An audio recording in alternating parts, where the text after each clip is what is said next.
देखिए आज हम बहुपद पॉलिनोमियल्स के बारे में जानेंगे। तो चर पॉलिनोमियल जो होता है वो चर, अचर और व्यंजक के रूप में कैसे समझ सकते हैं। तो यहाँ हम देखेंगे वेरिएबल, जो चर होता है उसको वेरिएबल कहते हैं, जिसके जो मान होते हैं वो बदलते रहते हैं, जैसे कि x हो गया, t हो गया, a b c कुछ भी हो सकता है ना। ये क्या होता है?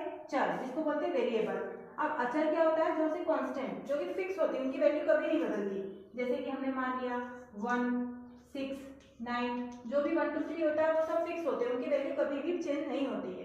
इसके बाद आता है व्यंजक।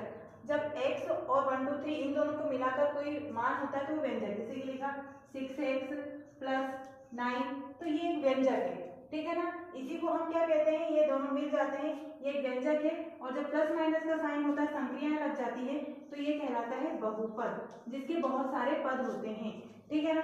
देखिए तो ये लिखा 6x + 3, तो ये है बहुपद। इसके अलावा 9x² + 2, ये भी एक बहुपद है। लेकिन बहुपद में क्या होती है? जो वेरिएबल होते हैं, जो चर होते हैं, उनकी घात होती है, जिनको पावर कहते हैं, ठीक है ना। तो ये इस प्रकार से, जिसमें एक पावर होती है वो एक, जिसकी एक घात होती है उसको बोलते हैं रेखिक, है ना, रेखिक बहुपद।